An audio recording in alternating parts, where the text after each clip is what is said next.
ನಾವಿವತ್ತು ಕೃಷಿ ವಿಶ್ವವಿದ್ಯಾಲಯ ಬೆಂಗಳೂರು ವಿಸ್ತರಣಾ ಶಿಕ್ಷಣ ಘಟಕ ಕೋಲಾರ ಮತ್ತು ಕೃಷಿ ವಿಜ್ಞಾನ ಕೇಂದ್ರ ಚಿಂತಾಮಣಿ ವತಿಯಿಂದ ನಾವಿವತ್ತು ಕೋಲಾರ ಜಿಲ್ಲೆಯಲ್ಲಿರುವಂತಹ ಮದನಹಳ್ಳಿ ಗ್ರಾಮದ ರವಿಶಂಕರನವರ ತೋಟಕ್ಕೆ ಬಂದಿದ್ದೀವಿ.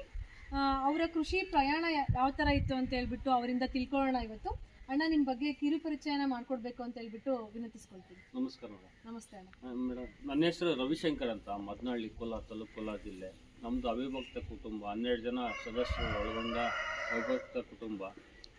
ನಮ್ಮದು ಮುಂಚೆ 2014 ಮುಂಚೆ ಹೋಲಿಸಿದ್ರೆ ಈಗ ತುಂಬ ಉತ್ತಮವಾಗಿದೆ. ಅದಕ್ಕೆ ಕಾರಣ ಏನು ಅಂದರೆ ಕೃಷಿ ವಿಜ್ಞಾನ ಕೇಂದ್ರ ಚಿಂತಾಮಣಿ. ಅದನ್ನು ಮುಖ್ಯವಾಗಿ ಯಾಕೆ ಹೇಳ್ತೀನಿ ಅಂದರೆ ಸಮಗ್ರ ಕೃಷಿಗೆ ಹೋದೆ.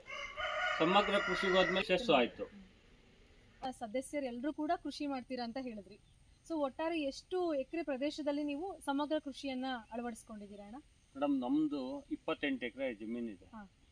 28 ಎಕರೆ ಜಮೀನಲ್ಲಿ ಸಮಗ್ರ ಕೃಷಿ ಮಾಡ್ತಾ ಇದ್ವಿ. ಈಗ ಅದರಲ್ಲಿ ಏನು ಅಂತಂದರೆ 16 ಎಕರೆ ಮಾವಿನ ತೋಪಿದೆ. ಇಂಟರ್ ಕ್ರಾಪ್ ಆಗಿ ಅದರಲ್ಲಿ 8 ಎಕರೆಯಲ್ಲಿ ಇಂಟರ್ ಕ್ರಾಪ್ ಆಗಿ ತೋಟಗಾರಿಕೆ ಬೆಳೆಗಳು ಮತ್ತು ಕುಷ್ಕಿ ಬೆಳೆಗಳು ಮಾಡ್ತಾ ಇದ್ವಿ. ಅದ್ರ ಜೊತೆಗೆ ಪಾಲಿ ಹೌಸ್ ಹಾಕ್ಕೊಂಡಿದ್ವಿ. ಖಾಲಿ ಜಮೀನು ಅಂತಿತ್ತು, 3 ಎಕರೆ ಪಾಲಿ ಹೌಸ್ ಹಾಕಿದ್ವಿ. ಇನ್ನೂ 2 ಎಕರೆ ನೆಟ್ ಹೌಸ್ಗೆ ಬಿಟ್ಕೊಂಡಿದ್ವಿ. ಆ ನೆಟ್ ಹೌಸಲ್ಲಿ, ಪಾಲಿ ಹೌಸಲ್ಲಿ ತರಕಾರಿ ಬೆಳೆಗಳಂದರೆ ಕ್ಯಾಪ್ಸಿಕಮ್ಮು, ಇಂಗ್ಲೀಷ್ ಕುಕುಂಬರು, ಮತ್ತು ಸೇವಂತಿಗೆ, ಬಿ ವೈಟ್ ಅಂತ, ಮತ್ತು ಈ ಸೇವಂತಿಗೆಯಲ್ಲಿ ಹಲವಾರು ವೆರೈಟಿಗಳಿದ್ದಾವೆ. ಅದರಲ್ಲಿ ಎಕ್ಸ್ಪೋರ್ಟ್ ಆಗೋಂಥವು ಸ್ವಲ್ಪ ವೆರೈಟಿಗಳನ್ನ ಆಗ್ತಾ ಇದ್ದೀವಿ. ಅಂದ್ರೆ ಎಲ್ಲಾ ತೋಟಗಾರಿಕೆ ಬೆಳೆಗಳನ್ನ ನೀವು ಬೆಳಿತಿದ್ದೀರಾ? ಜೊತೆಗೆ ಕೃಷಿ ಬೆಳೆಗಳನ್ನ ಎಷ್ಟು ಎಕರೆ ಪ್ರದೇಶದಲ್ಲಿ ಬೆಳಿತಿದ್ದೀರಾ? ಮೇಡಮ್, ಕೃಷಿ ಬೆಳೆಗಳು ಅಂತಂದ್ರೆ ನೋಡ್ರಿ, ಈಗ ಇಲ್ಲಿ 3 ಎಕರೆ ಇದೆ ರಾಗಿ. 3 ಎಕರೆ ರಾಗಿ ಇದೆ. 3 ಎಕರೆ ಅವರೇ ಹಾಕಿದ್ವಿ ನೀರಿಗೆ. ಅದನ್ನು ಕಡಲೆ ಗಿಡ ಅಂತ ಅಂದ್ಬಿಟ್ಟು ಅದ್ರ ಜೊತೆಗೆ ಸೋಯಾ ಅವರೆ ಅಂತ ಹಾಕಿದ್ವಿ. ಕೃಷಿ ಇಲಾಖೆ, ಕೃಷಿ ವಿಜ್ಞಾನ ಕೇಂದ್ರ ಚಿಂತಾಮಣಿ ಕಡೆಯಿಂದ ಕೊಟ್ಟಿದ್ರು. ಅದನ್ನು ಟ್ರಯಲ್ಗೆ ಅಂತ ಹಾಕಿದ್ದೆ, ಫಾರಮ್ ಟ್ರಯಲ್ದು. ಮತ್ತೆ ಸೂರ್ಯಕಾಂತಿ ಹಾಕಿದ್ವಿ. ಈ ತರ ಅಂದ್ರೆ ಇವಾಗ ಕೃಷಿ ಮತ್ತೆ ತೋಟಗಾರಿಕೆ ಬೆಳೆ ಅಲ್ಲದೆ ಈ ತರ ಹೈನುಗಾರಿಕೆ, ಕುರಿ ಸಾಕಾಣಿಕೆ ಈ ತರ ಏನಾದ್ರು ಮಾಡ್ತಾ ಇದ್ದೀರಾ? ಇದಾವೆ. 40 ಕುರಿ ಸ್ಟಾಲ್ ಫೀಡಿಂಗ್ ಅಲ್ಲಿ ಮಾಡಿದ್ವಿ. ಅದ್ರ ಜೊತೆಗೆ ಮಲ್ನಾಡ್ ಗಿಡ್ಡ ಅಂತ ಅಂದ್ಬಿಟ್ಟು ಜೀವಾಮೃತ, ಮತ್ತೆ ಈ ನಮ್ಗೆ ಎರೆಹುಳು ಘಟಕಕ್ಕೆ ಇದು ಸಗಣಿ ಹೆಚ್ಚಾಗಿ ಬೇಕಾಗಿರೋದ್ರಿಂದ ಎಮ್ಮೆಗಳು 5 ಇದಾವೆ. ಮತ್ತೆ ಕುರಿ ಎಮ್ಮೆದು ಎಲ್ಲ ಸಗಣಿ ವರ್ಷಕ್ಕೆ ಏನಿಲ್ಲ ಅಂತಂದ್ರೂ ನಮ್ಮ ಕೊಟ್ಟಿಗೆಯಿಂದ 20 ರಿಂದ 30 ಲೋಡು ನಮ್ಮ ಕೊಟ್ಟಿಗೆಯಿಂದನೇ ಸಗಣಿ ಬೀಳತ್ತೆ. ಸಾವಯವ ಗೊಬ್ಬರಕ್ಕೆ ಅನುಕೂಲ ಆಗ್ತಾ ಇದೆ. ಸರ್, ನೀವು ಇವಾಗ ನಿಮ್ಮ ತಾಕಿನಲ್ಲಿ ನೀರಿನ ಸಂರಕ್ಷಣೆ ಮಾಡೋದಕ್ಕೆ ಅಂತ ಹೇಳ್ಬಿಟ್ಟು ಏನೇನು ಪದ್ಧತಿಗಳನ್ನ ಅನುಸರಿಸ್ತಿದ್ದೀರಾ ಅಂತ ಅದ್ರ ಬಗ್ಗೆ ಸ್ವಲ್ಪ ತಿಳಿಸ್ಕೊಡೋದು. ಮೇಡಮ್, ನಮಗೆ ಮುಂಚೆ 2014 ಮುಂಚೆ ಒಂದೇ ಬೋರ್ವೆಲ್ ಇದ್ದಿದ್ದು. ಬರೀ 1.5 ಇಂಚು ನೀರು ಬರ್ತಾ ಇದ್ವು. ಆ 1.5 ಇಂಚು ನೀರಲ್ಲಿ ಒಂದು ಬೆಳೆ ಇಟ್ಟರೆ ಇನ್ನೊಂದು ಬೆಳೆಗೆ ನೀರು ಸಾಕಾಗ್ತದೆ. ಈಗ ಏನಾಯಿತು ಅಂತಂದರೆ, ನಾವು ಒಂದೊಂದೇ ನೀರಿನ ಮೂಲನ ಅಂದರೆ ಕಾಪಾಡ್ಕೊಳ್ತಾ ಬಂದ್ವಿ. ಹೆಂಗೆ ಅಂದರೆ, ಸ್ಟಾರ್ಟಿಂಗ್ ಅಲ್ಲೊಂದು ಬೆಟ್ಟ ಇದೆ ಮೇಡಮ್. ಬೆಟ್ಟದಲ್ಲಿ 2000 ಅಂದರೆ 10 ಎಕರೆ ಅಷ್ಟು ಬೆಟ್ಟ ಇದೆ. ಆ ಬೆಟ್ಟದ ನೀರೆಲ್ಲ ನಮ್ಮ ತೋಟದ ಪಕ್ಕದಲ್ಲೇ ಹಾದು ಹೋಗ್ತಾ ಇದ್ವು. ಇದನ್ನೇನಾದ್ರೂ ಮಾಡಿ ಉಳಿಸ್ಕೊಂಡ್ರೆ ನಮ್ಮ ಭೂಮಿಗಳಿಗೆ ಮತ್ತೆ ಹಾಕೋಬೋದು ಅಂದ್ಬಿಟ್ಟು ನಮ್ಮ ಈ ತೋಟಕ್ಕೆ ಆ ಬೆಟ್ಟದ ನೀರಿಗೆ 1 ಕಿಲೋಮೀಟ್ರು ಈಗ ಅಲ್ಲಿಂದ ಇಲ್ಲಿವರೆಗೂ ಪೈಪ್ಗಳು ಹಾಕೊಂಬಂದು ಅಲ್ಲಿ ನೀರನ್ನ ಸಂರಕ್ಷಣೆ ಮಾಡ್ಕೊಳೋದು, ಅಲ್ಲಿಂದ ಹೊಡೆದು ಬೆಳೆಗಳಿಗೆ ಕಾಪಾಡ್ಕೊಂಡ್ವಿ. ಮತ್ತೆ ಏನು ಅಂದರೆ, ಈ ಬೋರ್ವೆಲ್ ನೀರನ್ನ ಒಂದೇ ಸರಿ ಬಿಟ್ಟಾಗ ಯೂನಿಫಾರ್ಮ್ ಆಗಿ ಹರಿತಾ ಇರಲಿಲ್ಲ. ಅಂದರೆ ಬೋರ್ವೆಲ್ ಆನ್ ಮಾಡ್ತಾ ಇದ್ದಂಗೆ ಜೋರಾಗಿ ಬರ್ತವೆ. ತಿರುಗಿ ಹೋಗ್ತಾ ಹೋಗ್ತಾ ಕಳೀತಾ ನೀರು ಕಡಿಮೆ ಆಗ್ತವೆ. ಆ 1 ಎಕರೆಗೆ ಹಾಕಿದ್ರು ನಾವು ಯೂನಿಫಾರ್ಮ್ ಆಗಿ ಹರಿತಾ ಇದ್ದಾಗ ಅವಾಗ ಏನು ಮಾಡಿದ್ವು, ಇನ್ನೊಂದು 24 ಮೀಟ್ರ್ ಕೃಷಿ ಇಲಾಖೆಯಿಂದ ಒಂದು ಕೃಷಿ ಹೊಂಡ ಮಾಡಿಸ್ಕೊಂಡು ಆ ಬೋರ್ವೆಲ್ ನೀರುಗಳನ್ನ ಅದರಲ್ಲಿ ಹಾಕ್ಕೊಂಡು ಮತ್ತೆ ಇಲ್ಲಿಂದ ಇನ್ನೊಂದು ಮೋಟ್ರ್ ಇಟ್ಕೊಂಡು ಸ್ಟಾರ್ಟ್ ಮಾಡಿದ್ವಿ. ಈಗೇನು ಅಂತಂದರೆ, ಪಾಲಿ ಹೌಸ್ ಮಾಡ್ಕೊಂಡ್ವಿ ಅಟಲ್ ಭುಜಲ್ ಯೋಜನೆಯಲ್ಲಿ. ಈಗೇನು ಅಂದರೆ, ಪಾಲಿ ಹೌಸ್ ಮಾಡ್ಕೊಂಡವ್ರು ಕೃಷಿ ಹೊಂಡ ಮಾಡ್ಕೊಳ್ಲೇಬೇಕು ಅಂತ ಅಂದ್ಬಿಟ್ಟು, ಅಂದರೆ ಆ ನೀರನ್ನ ಹಿಡಿದಿಟ್ಕೊಳ್ಳೋಕ್ಕೆ ಕೃಷಿ ಹೊಂಡ ಮಾಡ್ಕೋಬೇಕು ಅಂದರು. ಅದಕ್ಕೆ ಇಲ್ಲೊಂದು 24 ಮೀಟ್ರ್ ಮತ್ತೆ ಕೃಷಿ ಇಲಾಖೆಯಿಂದನೇ ಒಂದು ಕೃಷಿ ಹೊಂಡ ಮಾಡಿಕೊಂಡು ಪೂರ್ತಿ ನೋಡ್ರಿ ಅಲ್ಲಿ ನೀರಿದಾವಲ್ಲ, ಆ ನೀರನ್ನ ಪೈಪಿನ ಮುಖಾಂತರ ಪೂರ್ತಿ 7 ಪೈಪಲ್ಲಿ ನೀರು ಬರ್ತವೆ ಮಳೆ ಬಂದರೆ. ಏನು ಅಂತಂದ್ರೆ ಮೇಡಮ್, ಬರೀ ಮಳೆ ನೀರೇನೆ ಅಂತಲ್ಲ, ಈ ಹನಿ ಟೈಮ್ ಬರ್ತದಲ್ಲ, ಅಂದರೆ ಮಂಜು ಅಂತಾರಲ್ಲ, ಆ ಒಂದು ಟೈಮಲ್ಲಿ 2 ಇಂಚು ನೀರು ಬರ್ತವೆ ಈ ಪೈಪ್ಗಳಲ್ಲಿ. ಈ ರೀತಿಯಲ್ಲೂ ಕೂಡ ನೀವು ಏನು ನೀರನ್ನ ಶೇಖರಣೆ ಮಾಡಿಕೊಂಡು ಮತ್ತೆ ಇನ್ನೊಂದು ಏನು ಅಂತಂದ್ರೆ ನೀರು ಹೆಚ್ಚಾಗಿದೆ ಅಂದ್ಬಿಟ್ಟು ಕಾಲುವೆಗಳು ಕಟ್ಟೋದಕ್ಕೆ ಹೋಗ್ತಾ ಇಲ್ಲ. ಮತ್ತೆ ಯಾಕೆಂದ್ರೆ ಮುಂಚೆ ಕಷ್ಟ ಬಿದ್ದಿದ್ವಿ, ಡ್ರಿಪ್ ಮುಖಾಂತರ ಬೆಳೆಗಳು ಮಾಡ್ತಾರೆ. ಅಂದರೆ ಬೆಳೆಗೆ ತಕ್ಕಂತೆ ನಾವು ಡ್ರಿಪ್ ಹಾಕೋ ಬೆಳೆಗಳು ಕೆಲವು ಇರ್ತವೆ, ಸ್ಪ್ರಿಂಕ್ಲರ್ ಹಾಕೋ ಕೆಲವು ಇರ್ತವೆ. ಪಾಲಿ ಹೌಸಲ್ಲಿ ನೋಡ್ರಿ ಬೇಸಿಗೆ ಆಯಿತು ಅಂದರೆ ಪಾಲಿ ಹೌಸಲ್ಲಿ ಫಾಗ್ ಹಾಕಬೇಕು. ಮಧ್ಯಾಹ್ನ ಬಿಸಿಲಾಗ್ತಾ ಇದ್ದಂಗೆ ಫಾಗರಲ್ಲಿ ನೀರು ಬಿಡ್ಬೇಕು ಮೇಲಿಂದ. ಅಂದರೆ ನೀರು ಜಾಸ್ತಿನೂ ಆಗಬಾರ್ದು, ಇಲೆ ಮೇಲೆ ಮಾತ್ರ ಕೂತ್ಕೊಬೇಕು. ಹಂಗಾದ್ರೆ ಫಾಗ 3 ಎಕರೆಯಲ್ಲೂ ಫಾಗ್ ಹಾಕಿದ್ವಿ. ಸರ್, ನಿಮ್ಮ ತಾಕಿನಲ್ಲಿ ಈ ಮಣ್ಣಿನ ಫಲವತ್ತತೆ ಹೆಚ್ಚಿಸೋದಕ್ಕೆ ಏನೇನು ಕ್ರಮಗಳನ್ನ ತಗೊಂಡಿದ್ದೀರಾ, ಏನೇನು ಕ್ರಮಗಳನ್ನ ಕೈಗೊಂಡಿದ್ದೀರಾ ಅಂತ ಹೇಳ್ಬಿಟ್ಟು ಸ್ವಲ್ಪ ತಿಳಿಸ್ಕೊಡ್ತೀರಾ? ಮಣ್ಣು ಅಂತಂದಾಗ ಅದು ಜೀವ ಇರೋ ಅಂಥದ್ದೇ. ಹೌದು. ಜೀವ ಇಲ್ಲ ಅಂತ ಅಂದ್ಕೊಂಡ್ರೆ ನಾವು ದಡ್ಡ ಆಗ್ಬಿಡ್ತೀವಿ. ಅದಕ್ಕೆ ಏನು ಮಾಡಬೇಕು ಅಂದರೆ ಫಸ್ಟು ವರ್ಷಕ್ಕೊಂದ್ಸರಿ ನಮ್ಮ ಪರೀಕ್ಷೆ ಮಾಡಬೇಕು. ಎಲ್ಲ ಕೆವಿಕೆಗಳಲ್ಲೂ ಇರತ್ತೆ, ಕಾಲೇಜುಗಳಲ್ಲಿರತ್ತೆ. ಅದನ್ನು ನಾವೇನು ಮಾಡಬೇಕು ಅಂದ್ರೆ ಫಸ್ಟು NPK ಎಷ್ಟಿದೆ, ನಮ್ಮ ಸಾವಯವ ಇಂಗಾಲ ಎಷ್ಟಿದೆ ನಮ್ಮ ಭೂಮಿಯಲ್ಲಿ, ಅದನ್ನು ತಿಳ್ಕೊಂಡು ಅಗತ್ಯಕ್ಕೆ ತಕ್ಕಂತೆ ನಮ್ಮ ಭೂಮಿಗೆ ಕೊಡಬೇಕು. ಯಾವುದನ್ನು ಅಂದರೆ ಬೆಳೆ ಪರಿವರ್ತನೆ ಮಾಡ್ತೀವಿ.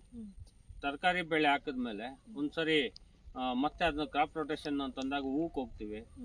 ತರಕಾರಿ ಆದ್ಮೇಲೆ ಹೂವು ಆದಮೇಲೆ ಮತ್ತೆ ಇನ್ನೊಂದ್ಸರಿ ಏನು ಮಾಡಬೇಕು ಅಂದರೆ ಈ ಥರ ನಾವು ಹಾಕಿರೋ ಒಂದು ಇದರಲ್ಲಿ ಸೆಣಬು ಹಾಕಿ, ಇಲ್ಲ ಉರುಳಿ ಹಾಕಿ, ಇಲ್ಲ ಅಲಸಂದೆ ಹಾಕಿ, ಇದಕ್ಕೆ ಏನು ಮಾಡಬೇಕು ಅಂದರೆ ಹಸಿರೆಲೆ ಗೊಬ್ಬರನ ಭೂಮಿಗೆ ಸೇರಿಸ್ಬೇಕು.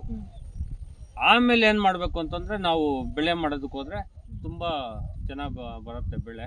ಇದರಿಂದ ಮಣ್ಣಿನ ಫಲವತ್ತತೆ ಜಾಸ್ತಿ ಆಗ್ತದೆ. ಅದಕ್ಕೆ ಅದರಲ್ಲಿ KSB, AMC ಮತ್ತು ಲಘು ಪೋಷಕಾಂಶಗಳು ಇರ್ತವೆ. ಒಂದು ಬೆಳೆ ಅಂತಂದಾಗ ತರಕಾರಿ ಬೆಳೆಗಳಿಗೆ ಹೋದಾಗ ತರಕಾರಿ ಸ್ಪೆಷಲ್ ಅಂತ ಬರ್ತದೆ, ಮಾವು ಬೆಳೆ ಅಂತ ಬಂದಾಗ ಮಾವು ಸ್ಪೆಷಲ್ ಅಂತ ಬರ್ತದೆ. ಈ ಥರ ತಂದು ಸ್ಪ್ರೇ ಮಾಡಿದಾಗ ಕ್ವಾಲಿಟಿ ಚೆನ್ನಾಗಿರ್ತದೆ. ತೋಟದಲ್ಲಿ ನೀವು ರೋಗ ಮತ್ತು ಕೀಟಗಳ ಹತೋಟಿ ಮಾಡೋದಕ್ಕೆ ಏನೇನು ಕ್ರಮನ ಕೈಗೊಂಡಿದ್ದೀರಾ? ಅಂದರೆ ಯಾವುದೇ ತೋಟ ಆಗಲಿ ಈ ಕ್ರಿಮಿಕೀಟಗಳ ಸಮಸ್ಯೆ ಜಾಸ್ತಿ ಇರುತ್ತೆ. ನಾವು ನಾರು ಉಣೋದಕ್ಕೆ ಮುಂಚೆನೇ ಅದ್ರದ್ದು ಹತೋಟಿ ಮಾಡಿ ಜಾಗ್ರತೆ ಕ್ರಮಗಳು ಕೆಲವೊಂದು ಇರ್ತವೆ. ಟ್ರೈಕೋಡರ್ಮಾ ಸೂಡೋಮೋನಾಸ್ ಮತ್ತು ಪೆಥೋಲಮ್ ಅಂತ ಅಂದ್ಬಿಟ್ಟು ಆ ಥರ ಇರ್ತವೆ.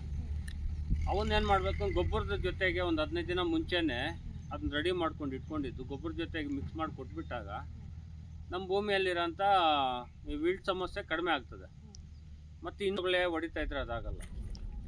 ಅಂಟುಪಟ್ಟಿಗಳಿರ್ತವೆ, ಮೋಹಕ ಬಲೆಗಳಿರ್ತವೆ. ಟೊಮೊಟೊಲ್ಲಿ 4 ಲೈನ್, ಒಂದು 20 ಲೈನ್ ಒಂದು ಕಡೆ ಇದು ಚೆಂಡು ಹೂ ಹಾಕೊಂಡ್ಬಿಟ್ರೆ ಅದು ಬರಲ್ಲ. ಮತ್ತೆ ಇನ್ನೊಂದು ಹೇಳ್ತಾರೆ ಆಕರ್ಷಕ ಬೆಳೆ. ಅದು ಇನ್ನೊಂದು ಏನೇನು ಅಂತಿದೆ, ನಾವು ಒಂದು ಹಾಕ್ಕೊಂಡಿದ್ವಿ.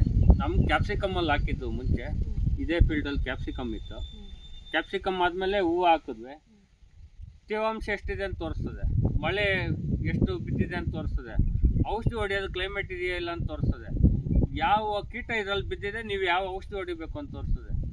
ಈ ಥರ ಇನೋವೇಟಿವ್ ಆಗಿ ಹೋದಾಗ ನಮ್ಮ ಒಂದು ತೋಟಗಾರಿಕೆ ಬೆಳೆಗೆ ಇರೋದು ಪ್ರತಿಯೊಂದನ್ನು ಸಮಗ್ರವಾಗಿ ನಿರ್ವಹಣೆ ಆಗಿ. ತಾಕಿನಲ್ಲಿ ಏನೋ ಆಧುನಿಕ ತಂತ್ರಜ್ಞಾನಗಳನ್ನ, ಸಮಗ್ರ ಕೃಷಿ ಪದ್ಧತಿ ಎಲ್ಲಾನು ಅಳವಡಿಸ್ಕೊಂಡಿದ್ದೀರಾ. ಜೊತೆಗೆ ಈ ಕೂಲಿ ಕಾರ್ಮಿಕರ ಖರ್ಚನ್ನು ಕಡಿಮೆ ಮಾಡೋದಕ್ಕೆ ನೀವು ಯಾವ ರೀತಿಯ ತಂತ್ರಜ್ಞಾನ ಅಳವಡಿಸ್ಕೊಂಡಿದ್ದೀರಾ? ಮೇಡಮ್, ಈಗ ನಮ್ಮ ರೈತರ ಸಮಸ್ಯೆ ಅಂದರೆ ಕೂಲಿ ಆಳುಗಳ ಸಮಸ್ಯೆ. ಮೇಯ್ನು ಕಳೆ ಯಾವುದೇ ಬೆಳೆ ಮಾಡಬೇಕು ಅಂತಂದಾಗ ಈ ಮಳೆಗಾಲದಲ್ಲಂತೂ ವಿಪರೀತ ಕಳೆ ಬರುತ್ತೆ ನೋಡ್ರಿ. ಈ ಒಂದು ಭೂಮಿಯಲ್ಲಿ ಟೊಮೊಟೊ ಹಾಕಿದ್ದು, ಟೊಮೊಟೊ ಆದಮೇಲೆ ಈಗ ಕ್ರೈಸಾಂಥೆಮಮ್ ನಾಟಿ ಮಾಡಿದ್ವಿ. ಈಗೇನು ಅಂದರೆ ವಿಪರೀತ ತುಂಗೆ ಹುಲ್ಲಿತ್ತು ಇದರಲ್ಲಿ. ಉದಾಹರಣೆಗೆ ನೋಡ್ಬೋದು, ಅಲ್ಲೊಂದು ಬಂದಿದೆ, ಚಾಪೆ ಹಾಸ್ದಂಗಿತ್ತು. ಈಗ ವೀಡ್ ಮ್ಯಾಟ್ಗಿನ್ನ ಅದು ಜಾಸ್ತಿ ಇರ್ತಾ ಇತ್ತು ತುಂಗೆ ಹುಲ್ಲು. ಈಗ ನೋಡ್ರಿ, ಇದನ್ನ ಹಾಕಿದ್ದೀನಿ. ಇದು ಕಳೆನಾಶಕ ಔಷಧಿ ಹೊಡೆಯಂಗಿಲ್ಲ, ನಮ್ಮ ಭೂಮಿನೂ ಕೆಡಲ್ಲ. ಕಳೆನಾಶಕ ಹೊಡೆದಾಗ ಭೂಮಿ ಅಂದ್ರೆ ಇದು ಭೂಮಿ ಹಾಳಾಗತ್ತೆ. ಅಂದ್ರೆ ಈ ಕಡೆ ಭೂಮಿ ಫಲವತ್ತತೆನೂ ಚೆನ್ನಾಗಿರುತ್ತೆ, ಮತ್ತೆ ಕೂಲಿ ಕಾರ್ಮಿಕರ ಖರ್ಚು ಕೂಡ ಕಡಿಮೆ ಆಗತ್ತೆ. ಮತ್ತೆ ಇನ್ನೊಂದೇನು ಅಂದ್ರೆ ಈ ಬೆಳೆಯಲ್ಲಿ ವೀಡ್ ಮ್ಯಾಟ್ ಹಾಕಿದ್ರೆ ಇನ್ನೊಂದು ಕೆಲವು ಇರ್ತಾವೆ. ಈಗ ನೋಡ್ರಿ, ಅವರೇ ಗಿಡ ಒಂದು 3 ಎಕರೆಗೆ ಹಾಕಿದ್ದೀನಿ. ಅದು 6 ಅಡಿಗೆ ಒಂದು ಸಾಲ ಇರುತ್ತೆ. ಅಲ್ಲಿ ನಂದು ಪವರ್ ವೀಡ್ರ್ ಒಂದಿದೆ, 9 HP ಇದು. ಪವರ್ ವೀಡ್ರಲ್ಲಿ ಹೊಡಿತೀನಿ. ಮತ್ತೆ ಇನ್ನೊಂದೇನಂದ್ರೆ ಕುಂಬಳ ಗಿಡ, ಇದು ಬುದ್ ಕುಂಬಳಕಾಯಿ ಆ ಥರ ಹಾಕ್ತೀವಿ. ಟ್ರ್ಯಾಕ್ಟ್ರಲ್ಲಿ ಅದು ದೊಡ್ಡದು ರೋಟ್ ವೇಟ್ರ್ ಇದೆ, ಆ ಥರ ಅದ್ರಲ್ಲಿ ರೋಟ್ ವೇಟ್ರ್ ಹಾಕ್ತೀನಿ. ನೋಡಿ, ಟೊಮೊಟೊ ಅಂತಂದಾಗ ನಮ್ಮದು ಗ್ರೇಡಿಂಗ್ ಮಿಷಿನ್ ಒಂದಿದೆ. ಈಗ 400 ಬಾಕ್ಸ್ ಆದ್ರೂ 3 ಜನ ಅಷ್ಟೇ, ಇಬ್ರು ತೊಳ್ಳೋದಕ್ಕೆ, ಒಬ್ರು ಬಾಕ್ಸ್ ಎತ್ತಿಡೋದಕ್ಕೆ. ಖಾಲಿ ಒಂದು ದಿನದಲ್ಲಿ ಅಂದರೆ 10 ಜನ ಮಾಡೋ ಕೆಲಸ ಖಾಲಿ 3 ಜನ ಮಾಡಿ ಲೇಬರ್ ಸಮಸ್ಯೆನ ಕಡಿಮೆ ಮಾಡ್ತಾ ಇದ್ವಿ. ಈಗ ನೀವೇ ನೋಡಿದ್ರಲ್ಲ ರೈತ ಬಂದವರೇ, ರವಿಶಂಕರ್ ಅವರ ಏನು ಪ್ರತಿಭೆಯನ್ನು, ಅವರ ಶ್ರಮವನ್ನ ಗುರುತಿಸಿಬಿಟ್ಟು ಹಲವು ಪ್ರಶಸ್ತಿಗಳಿಗೆ ಭಾಜನರಾಗಿದ್ದಾರೆ. ಅದರಲ್ಲಿ ಪ್ರಮುಖವಾದ ಪ್ರಶಸ್ತಿಗಳು ಅಂತ ಅಂದರೆ ಇನೋವೇಟಿವ್ ಫಾರ್ಮರ್ ಅವಾರ್ಡ್, ಮತ್ತು ಏನು ಬೈರೇಗೌಡ ಪ್ರಶಸ್ತಿ, ದೇವೇಗೌಡ ಪ್ರಶಸ್ತಿ, ಮತ್ತು ಕೃಷಿ ಪಂಡಿತ ಅವಾರ್ಡು, ಜಿಲ್ಲಾ ಮಟ್ಟದ ಪ್ರಗತಿಪರ ರೈತ, ಹೀಗೆ ಮತ್ತು ಕ್ಯಾನ್ ಬ್ಯಾಂಕ್ ಅವಾರ್ಡ್, ಮತ್ತು VK ಸೂಪರ್ ಸ್ಟಾರ್ ಅವಾರ್ಡ್, ಈ ಥರ ಹಲವಾರು ಪ್ರಶಸ್ತಿಗೆ ಅವರು ಭಾಜನರಾಗಿದ್ದಾರೆ. ಮತ್ತು ಇವರೇನು ಅಕ್ಕಪಕ್ಕದ ರೈತರಿಗೆ ಮತ್ತು ಜಿಲ್ಲಾ ಎಲ್ಲ ರೈತರಿಗೆ ಇವರು ಸ್ಫೂರ್ತಿದಾಯಕರಾಗಿದ್ದಾರೆ ಅಂತ ಹೇಳೋದಕ್ಕೆ ಇಷ್ಟಪಡ್ತೀನಿ.